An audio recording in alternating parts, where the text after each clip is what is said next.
We are ready.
Water you turn into wine.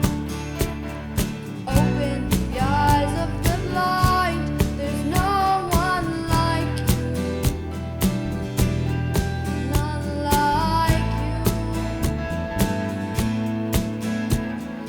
Into the darkness you shine. Out of the ashes we rise.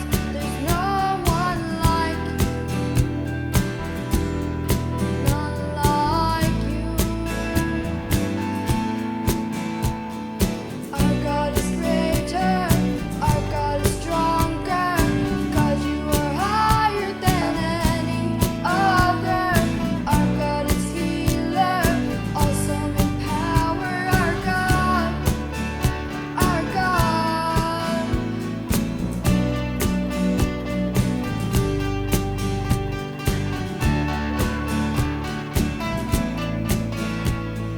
Into the darkness you shine. Out of the ashes we rise. There's no one like you, none like you. Our God is greater, our God is stronger. God, you are higher than any other. Our God is healer, awesome in power. Our God, our God. Our God is greater, our God is stronger. God, you are higher than any other. Our God is healer, awesome in power. Our God, our God. And if our God is for us, then who could ever stop us? And if our God is with us, then what could stand against? And if our God is for us, then who could ever stop us? And if our God is with us, then what could stand against?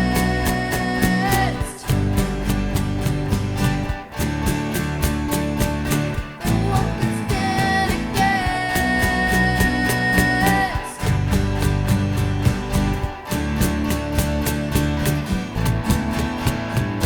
Our God is greater, our God is stronger.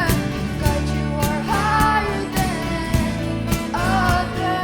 Our God is healer, awesome in power. Our God, our God. Our God is greater, our God is stronger. God, you are higher than any other.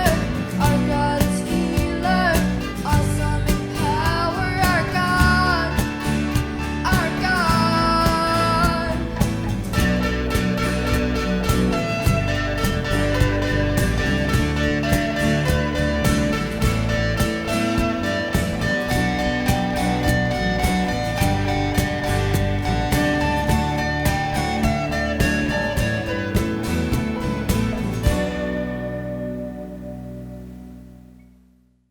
Good morning. Welcome to our YouTube online service. Believe it or not, we have been doing this for 11 weeks. It's actually today that marks 11 weeks of being online. It was a roller coaster. We had to adapt. Half of our apartment is actually turned into a production studio. It was a lot of fun, but it is a lot of work. So a few weeks ago, I started thinking of what is it that we can do to give ourselves a little bit of a break, especially for Tim as he's preparing messages every single week. And I came up with what I thought was a brilliant idea, a throwback Sunday. Tim wasn't sold on it at first. It can't be done, JB. Can't be done, can't be done. But if it could. But it can. But if it could. Look, JB, just for a moment, say it could be done. Now, what is your answer? Today, we are doing it. We are taking you back to our series from last year called Summer Playlist. For about 6 weeks, we looked at different popular songs, some of them very recent and some of them a little older, but we played off of them during our messages. And there was one more thing that we were doing every single Sunday. Tim played for you a song that we were to use in the message. And today, we're gonna do this the same way. Well, not the same thing. At City Church, we don't want to become too predictable. Just not to bore you. So we are going to do this a little differently. So ladies and gentlemen, for the first time, your very own cover band. Boys, take it away.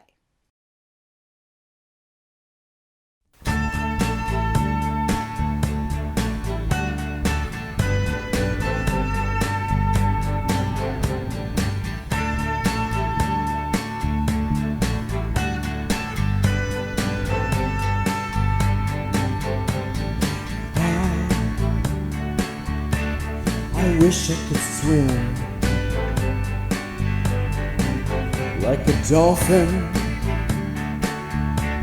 like dolphins can swim.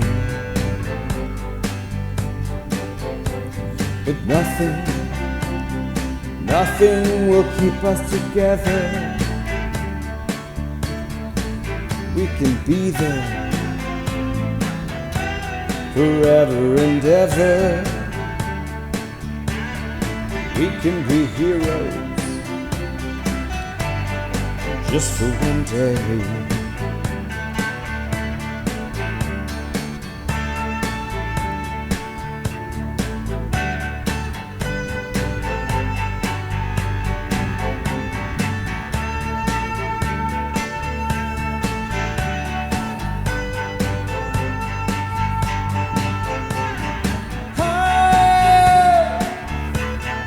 I will be king,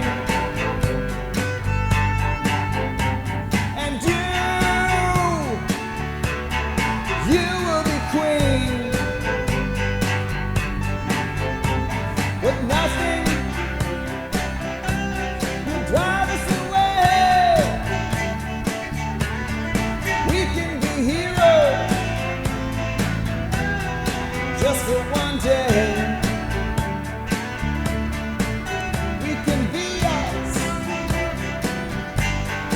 Just for one day.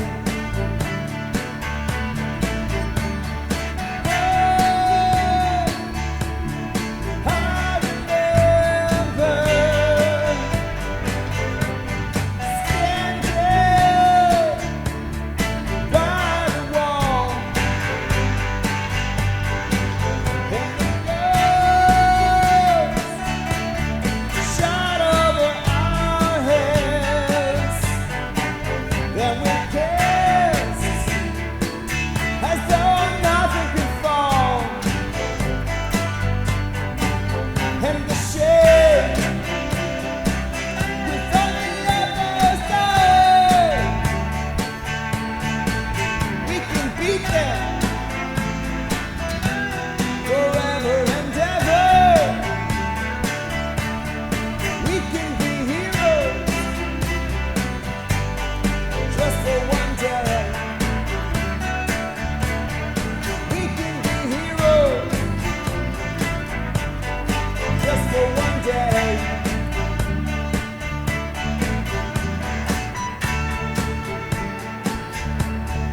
We can be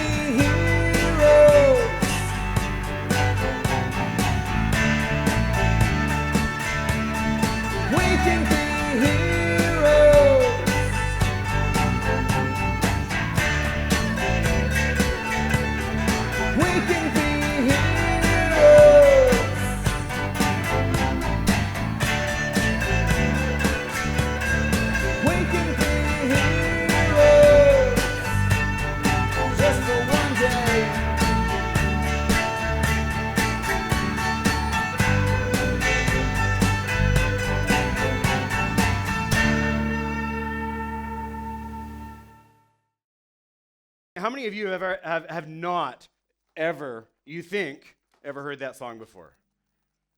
Oh my goodness. Dave, we got some work to do. And they got some splaining to do. All right, let me get that behind me. Okay, so what's the song called?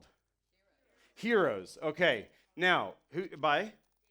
David Bowie. Okay, David Bowie is the one that wrote this song to begin with. Now, he wrote it in 1977. It was the title track of an album that they released, which was actually in sort of homage to a what they called kraut rock band. That's not a derogatory term. But there was this whole group of rock in the 60s and 70s that you can go back and actually watch documentaries about these guys. Incredible stuff, and they were inspired especially by this one track by a band called New, N-E-W, however you say that, called Hero.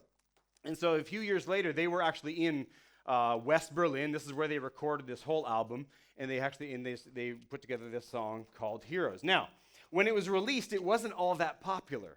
It didn't do too well on the charts. It was just sort of like it was there, sort of David Bowie.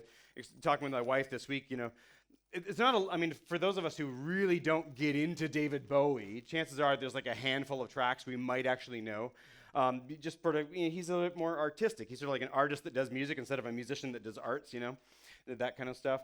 But anyway, so he released this song back then. It didn't do too well. However, mid-'90s, along comes Godzilla, the movie, and Jacob Dylan and the Wallflowers released a cover of this song. That was actually my introduction to the song. I'd never heard it before that.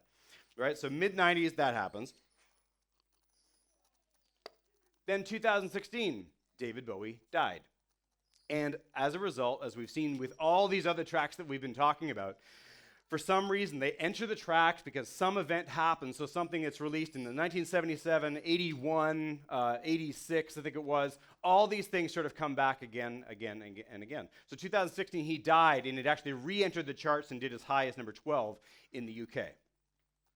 More recently, however, there were two things. One is a film that I really, really like. You don't have to go watch this, but it's got The Perks of Being a Wallflower.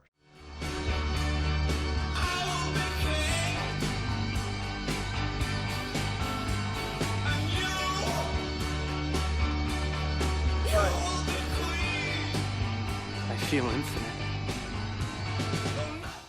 So that was 2012, but then more recently, I even heard it on a show last night. What TV series, or I guess Netflix series now, has used it? No, you're not allowed to answer. Stranger Things. Stranger Things actually uses a Peter Gabriel, another artist turned musician. He actually uses a very, very different, heavy, melancholic version of it. But even in there, if you've watched Stranger Things, seasons 1, 2, and 3, you've heard this song. So that's the song that we're actually sort of bouncing off of. Now, when we talk about heroes, usually we're talking, we talk superheroes. We've had a lot of those the last number of years. We even did a series on superheroes and us a couple years ago, back in 2017. Or we're talking about maybe, soldiers, firefighters, policemen, or maybe even bystanders that sort of leap into action to do something extraordinary, especially when somebody is in imminent danger. That's usually the kind of stuff we think about when we hear the word hero. But the other way of looking at this word hero is actually in the context of story. Every story has a hero. If you're strictly a purist, literarian person, you might say the protagonist. But we're not going to use the protagonist. Hero is more fun, more interesting, more dynamic, right? Every story that's good has a hero. And in every good story, the hero will go through several stages.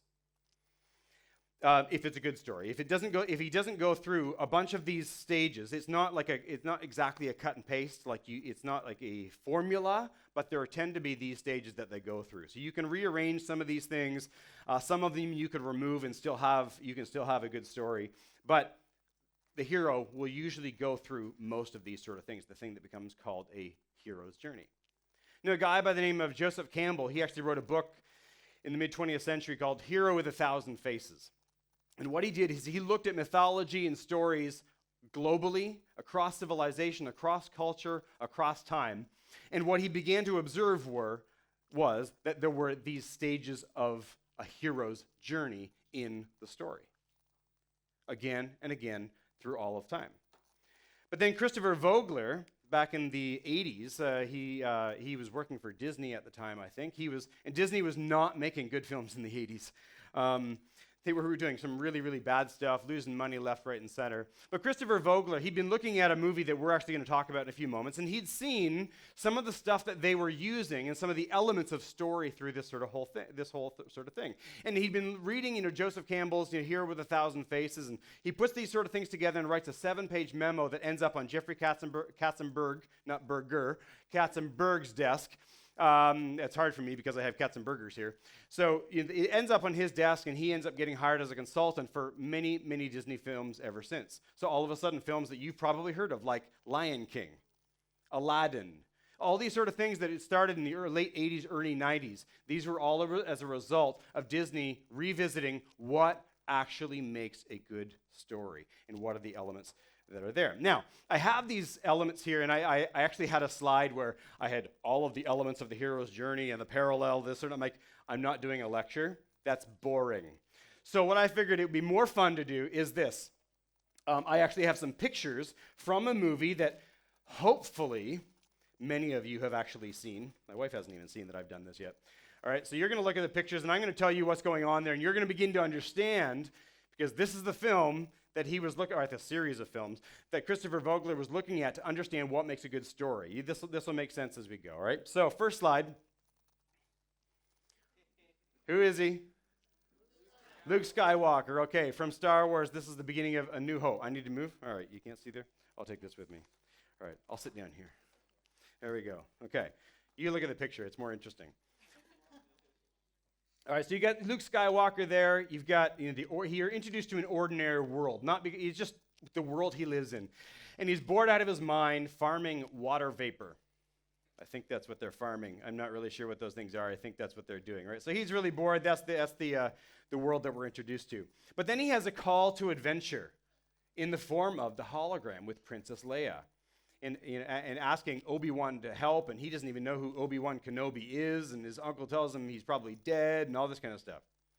But then he meets Obi-Wan Kenobi, and the hero's reluctant at first. Luke turns down Obi-Wan's offer for adventure, for what Obi-Wan Kenobi is telling him is his destiny. 4, the hero is encouraged by a wise old man or woman or a mentor or guide, maybe a good word. Obi-Wan gives advice to Luke and gives him his father's lightsaber, but the mentor can only go so far with the hero. If I'm skipping the slide, don't worry, sorry, I'll just jump back there. The threshold, do I have that one there? There you go. He passes the threshold where he discovers that the thing that's holding him back, his aunt and uncle, they're dead. He now has nothing holding him back, and he's going to go. The hero encounters tests and helpers. The infamous scene in the cantina. Harrison Ford said Han Solo shot first, just so you know. He meets all sorts of strange creatures here, including Han Solo and Chewbacca. Yeah. Hero reaches the innermost cave. All right, so Luke and Han rescue Leia. They go deep into the detention center in the great big I think it was in the Death Star, and they rescue Leia out of there. But of course, they're not quite done yet. Luke and company, so they go into the Death Star, and it looks like they're all gonna get killed in the next slide, in the trash compactor. Hero endures the supreme ordeal. Looks like they're all gonna die. There's no possible way for them to get out of there. Is there? Number 9 is hero seizes the sword. Now, through the series, you'll actually begin to see some of these things more, because typically the hero seizes the sword, is resolving a conflict with an enemy or a person. It could be somebody getting back with their girlfriend, could be that kind of stuff. But in this case, he's reconciling with his father and his enemy, right? But that's in the 3rd film, but they play with this motif through there. Just jumping back a little bit. The road back, Luke, Leia, and others escape the Death Star with plans to bring down Vader, and they're escaping now, shooting the TIE fighters as they're being chased. 11, resurrection.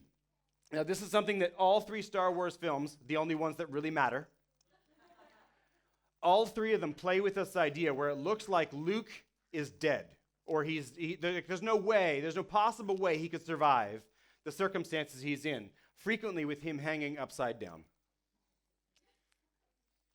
But in every case, he survives miraculously, and he's transformed by the experience.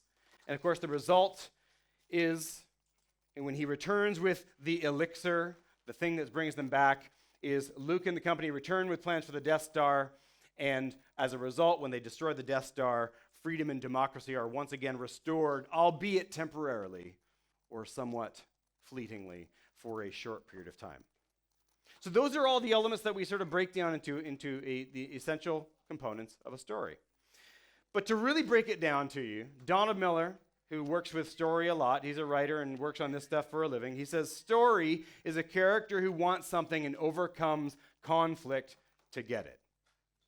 That's the basis, that's the crux of story. Now, story is probably about the most effective means of communication we have. There's something about story with humans, no matter what culture, no matter what time you're from, that resonates, that seems to resonate deep within our soul. Something about story, we see something in it, the hero in it, maybe we identify with it, we want that life. We want to be able to do something heroic, or at least be like that hero, or at the very least, we know we want our lives to mean something, at least in the way that the hero's life seems to mean something in the story that we're actually following. And then we wake up, and we go to work. Because there's no way that we can live like that, right? Or is there? Every one of us is living story right now. Every one of us is living a story. Your story, your life, is the story of you. How would you describe the story that you're living? Is it a comedy? Is it an action adventure? Is it a horror film? Some of you probably say yes. Or is it a French existentialist film? Everything is stupid. I killed the dog because he's stupid. Sort of like what French films look like in American films. Is it the kind of story that when you watch the hero, you're getting angry at him or frustrated with him because of the decisions that they're making, the things that they're doing, or the decisions they're not making and the things that they're not doing? Is it that kind of story that you're actually living? Is your life a good story? At the end of your life and the credits roll on that film, what do you want to have people left with? Do you want people saying, oh, he lived a good life, just like everybody else. She was nothing out of the ordinary. They played it safe and wanted the exact same thing as everybody else. What a life. Is that the kind of life you want? Think about that for a second. You are the hero of your story. Nobody else is the hero of your story. And if somebody else is the hero of your story, you're doing it wrong. And you need to start living like the hero of your story. What kind of story is it? What story is it going to be? Because it's not over yet. And you get to choose now what it's actually going to be. God has given each one of you, each one of us, a unique place in time and history. He's given you certain gifts and abilities. And now, while there may be many ways that we are almost identical, almost exactly the same, where we're barely unique from moment to moment to moment, some of the individual things that we experience, the collection of all those things, the gifts and abilities, your background, your experiences, all of these things coming together make you a unique individual. Your journey is unique. Nobody else is living the journey and living the story the way that you are. But many of us are trying to live and be exactly like somebody else. You are denying the uniqueness of what God has given to you. We know we want to do something significant, or at least we say that we want our lives to mean something. We actually want to do something great, but then we turn around and we actually try to blend into the crowd as much as possible. Where is your life going? Are you going anywhere? Is the plot moving? Author Donald Miller, like I mentioned just a moment ago, he says there are 3 questions that anybody has to ask, anybody that sits down with him, and they're going to be talk about living a great story. There's 3 questions that he poses to them right off the bat. And these are the 3 questions you start with. Who are you? What do you want? What's the first step? Who are you? What do you want? And what's the first step? Those sound like really simple questions. But I think we probably get really stuck on the first one. Because who are we really? We struggle to identify, to define who we are. Partly because we begin to define our successes, we define ourselves by our successes or our failures. We define ourselves by our shame and our fears. When those things really should never have been defining us in the first place. We get too high, we get too low. It doesn't really work. We define ourselves by somebody else or the relationship that we have with them. But if that's how we define ourselves, then it will never, ever be a stable definition of self. Because it's the lack of identity that leads to many of the problems in our life. You know, if you have no idea who you are, then you will never have stability, peace, direction, or live with any purpose in life. It's just not possible unless you live out of who you are. As followers of Jesus, and even for people who aren't followers of Jesus, we think we are who Jesus says we are. Anything else is a lie. Because if the creator of the universe created us a certain way, and that's what we believe has happened, then he should be the one who defines who we are. He should be the one that defines how we understand ourselves. We look at Ephesians 1. Eugene Peterson's paraphrase in the Message, I love how poetic it is. That's why I'm using that one.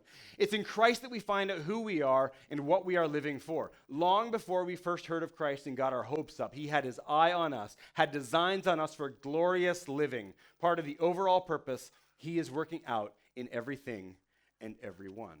Everything and everyone. You are loved, you are valued, and you choose to accept it from him as a free gift. You are also forgiven, and therefore a child of God. And because he never changes, if we root our identity in what he says about us, then our definition of ourself will not change either. The definition of self remains stable. You need to be you. You can't be somebody else. Living out of who you are will help you live a life of peace and live a great story, which most of us want to do.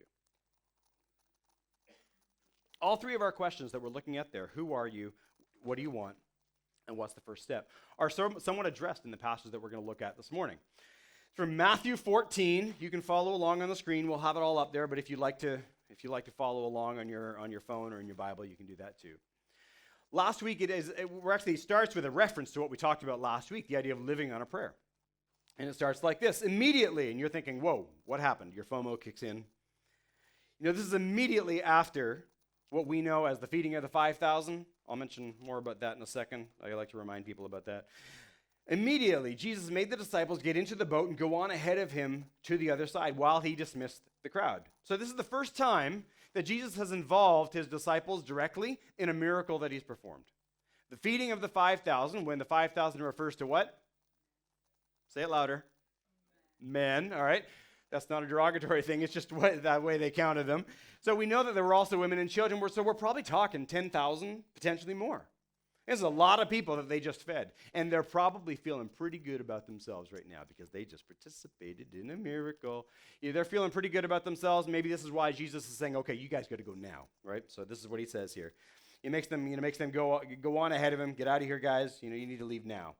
After he dismissed them, he went up on a mountainside by himself to pray. This is sort of what we talked about last week. Later that night, he was there alone. Jesus making a pattern. There's a pattern in Jesus' life. Making time to pray.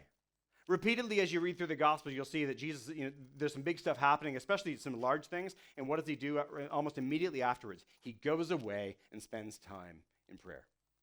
A pattern that we ought to try to emulate. Jesus was living on a prayer.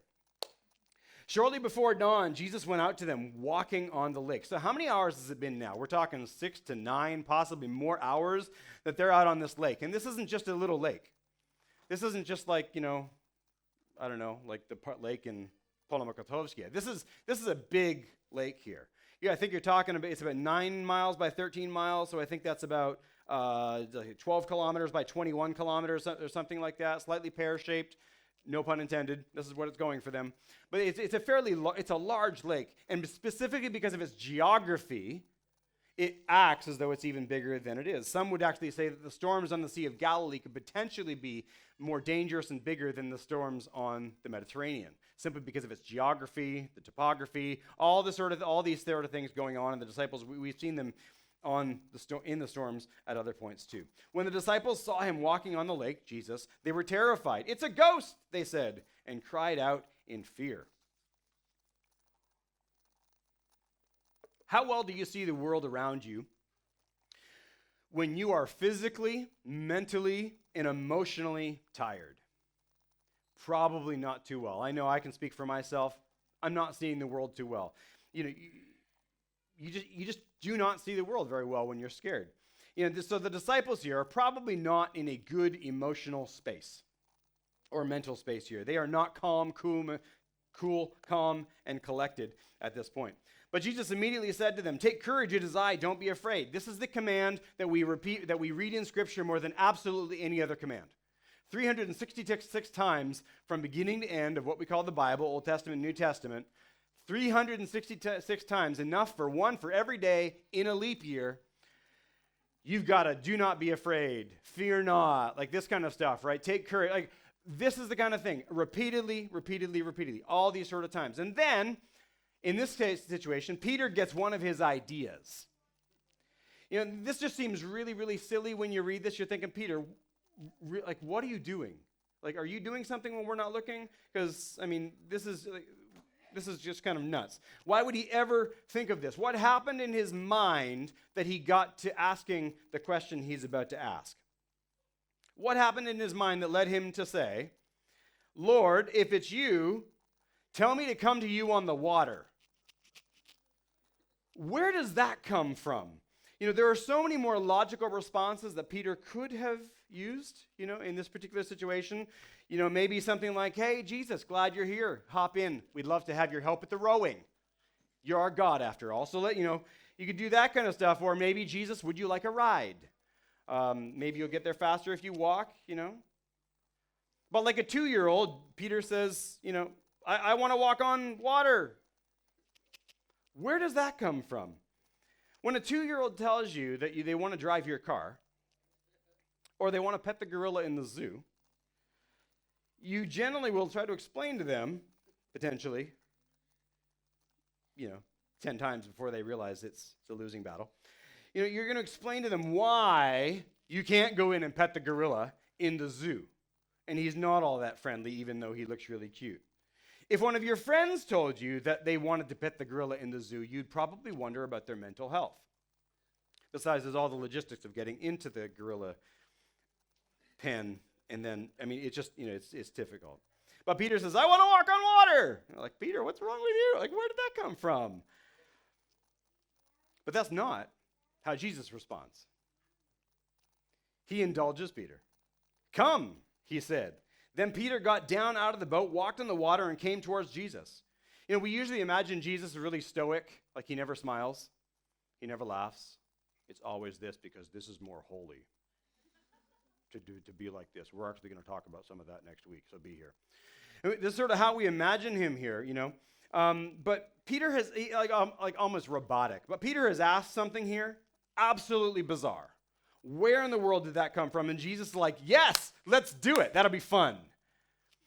Like, that's the response that Jesus gives to him. And Peter's like, "Yes, this is going to be awesome." He hops out in the water. And I wonder if when he started walking, if he was, how did he walk? Because it's like, you don't walk on water that many times, right? So it's like, he gets out there and maybe, he's just trying to keep it cool, or I don't know, maybe he's like, you're out there, and maybe I sort of imagine people, the way people learn to skate, you sort of like the stiff leg, or maybe he's dance walking, or I don't know what they would dance, maybe like, "If I Were a Rich Man," I don't know. He'd get out there and do something, I don't know how he was walking, but I was just wondering. There you go. But when he saw the wind, he was afraid, and beginning to sink, he cried out, "Lord, save me." The only reason Peter considered doing something that is impossible to do was because he knew that Jesus was trustworthy. There's no other reason for him to have done it. When he stepped out of the boat, who he was and what he was defined by the person to whom he was about to walk. That's where his eyes were fixed. That's how he was actually beginning to defining himself. He was defining himself by that relationship. But When he took his eyes off Jesus, he looked around and began to allow his circumstances, his surroundings to define who he was, because that's what they were doing. He began to sink in his own fear. His definition of self, his identity changed from who Jesus said he was to who he thought he was and what his surroundings told him he was. Immediately, Jesus reached out his hand and caught him. "You of little faith," he said, "why did you doubt?" Now, I don't hear this as some rebuke or in a stern way. Keep in mind, there's 11 other dudes sitting in the boat. They didn't hop out. They weren't the ones that stepped out in courage. The other 11 were just sort of living like everybody else. Sit in the boat, safe and comfortable. Don't rock the boat. Don't get out of it. Be like everybody else. And when they climbed into the boat, the wind died down. Then those who were in the boat worshiped him, saying, "Truly, you are the Son of God."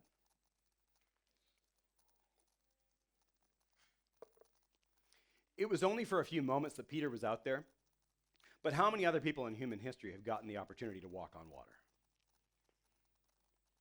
And notice that this was not something that Jesus said, "Hey, Peter, get out here, walk on the water." He didn't say that at all.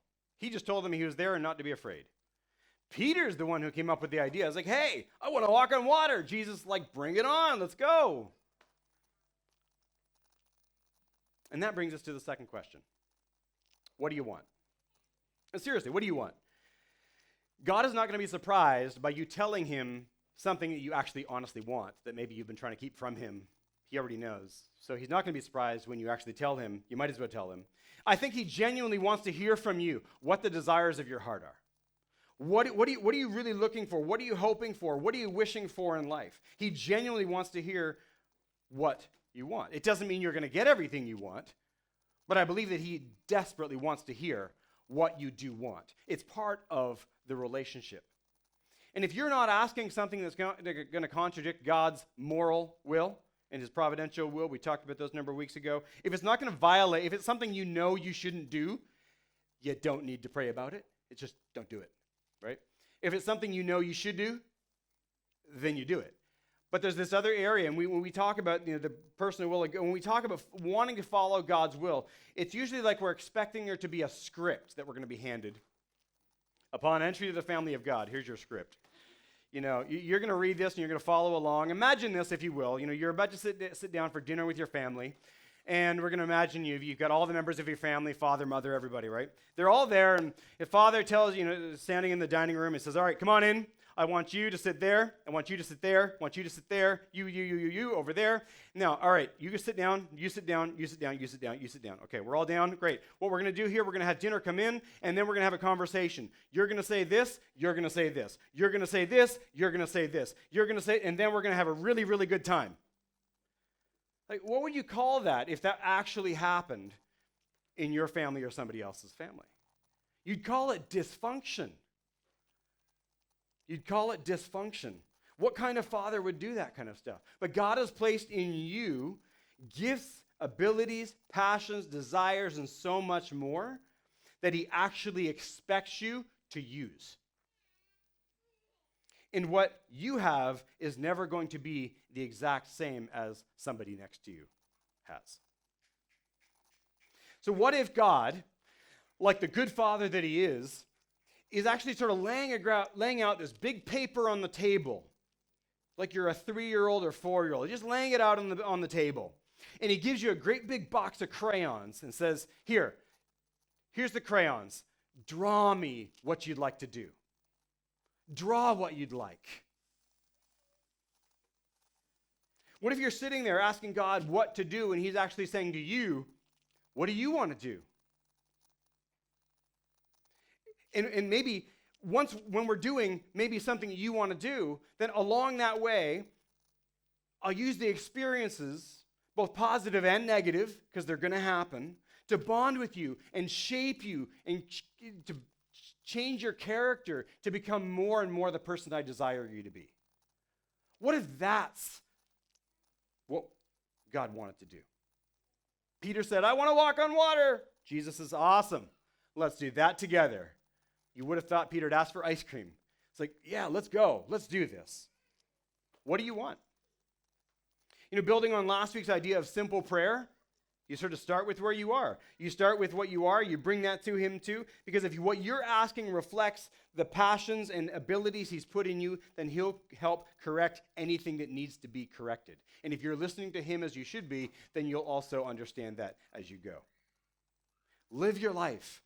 Don't be ordinary. Don't follow the path of least resistance. Because the moment you choose to follow the path of least resistance, you have chosen to live beneath your potential for the rest of your life. Or at least until you change your mind.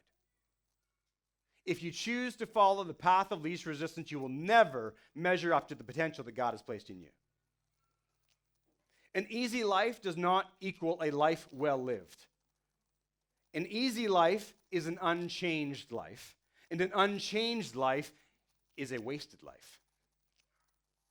Imagine that you meet Jesus at the end of your life, and he takes you into a room, and he pulls out a USB drive, or I don't know what they use in heaven, but it's labeled, what could have been, what might have been. And Jesus says, what I want to do is, let me show you, what I could have done with your life, or we could have done with your life, if you'd actually let us do that. I want to show you the amazing adventure that we could have had if you'd been willing to lean into that and let us do it. He would never do that. That's not his character. But just think about what potential your life actually does have. Think of the story that your life could be. Think about the adventure that you could have with God if you let him unleash the potential he has placed on you. And that brings me to the final question. What's the first step? What is the next step? What is the next step to living a great story? But I'm going to leave that one with you, because you need to sort out the first two before you can answer this one. What do you need to do? Who do you need to talk to? What do you need to change? What decisions do you need to make? Because if you want to walk on water, you've got to get out of the boat. You can't do it sitting in comfort and safety inside the boat. In story, great characters take action, and they are changed because of it. Just like Peter, it took courage and vulnerability to take action. But his life was changed forever because of it. And you benefit because of the steps that he took. The step that he took that day and was changed forever because of it. Let me pray for us. God, we thank you so much for the way that you have created each and every one of us. The fact that you desire for each of us to be different from each other and have a unique experience, a unique journey, and unique relationship with you as we go and work on these things that we know you desire us to do, but then have fun along the way, God.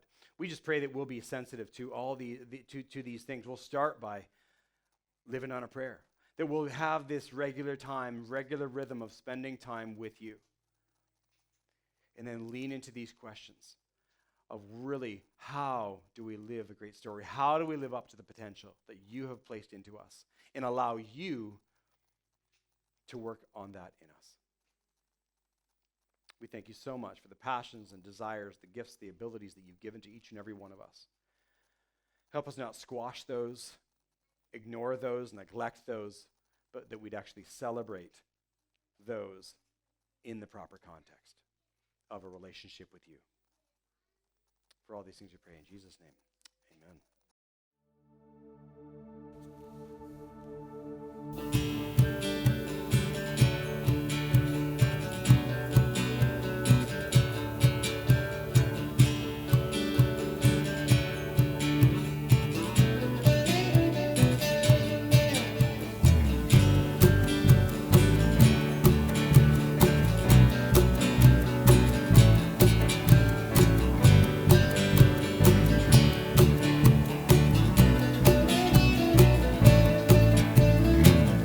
On the cross you were broken, by your death I'm restored.